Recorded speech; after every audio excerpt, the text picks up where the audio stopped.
Alright guys, we're back here with the 17 DOF build, and one of the biggest problems that it has, as you can see here, is the arms are so long compared to the rest of the body that it would never be able to really walk unless you configure it so that it would bend its arms or something like this and then walk around.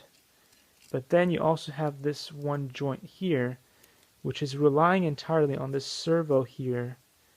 And I looked inside these servos. There's only one metal gear and the rest is all plastic. So that, in of itself, is a big issue with performance. And over time, you know this is going to be a faulty joint.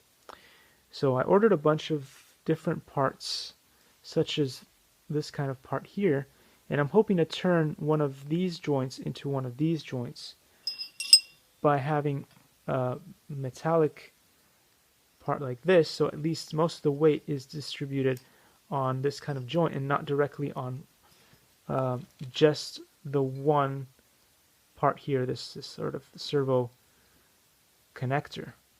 So by doing that, I'm hoping that that will kind of fix the problem.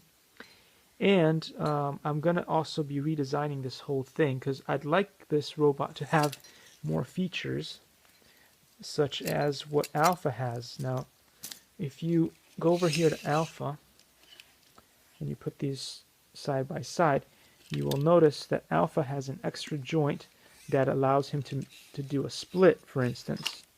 Okay, and this one does not. It's all fixed together. So then that means that I'd have to put in some more servos in here and also another kind of like joint such as this one to allow for that to happen. So although this kit that comes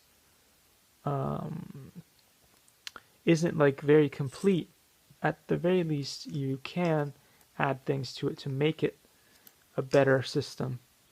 And what I didn't like about this was that it didn't come with batteries, it didn't come with the actual motherboard, so you're kind of on your own completely with this kit.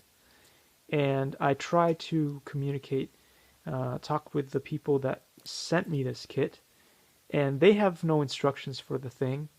They don't know where I should buy the other parts that are needed to make it function.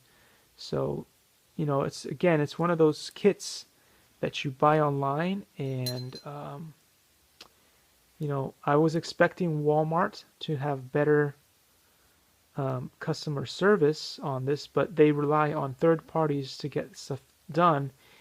And going forward, I will only buy things from Walmart that you can buy directly from store, and no longer buy anything from third parties because the customer service for that is horrible and you can't even get your money back. You can try to have a return, but then it's complicated to ship it back over. You always have to pay for your own shipping, and so it's just a mess. So yeah, that's what I learned from this situation here. Yeah, and then I obviously bought stuff from that Money Buy or Anself person, third-party person on Walmart, and yeah, well, that's a different story. But anyway, I'm hoping that I'll be able to do a whole bunch of fixes on this, and I will let you know how that turns out. And hopefully we'll have a much better robot. Alright, so anyway, see you in the next video.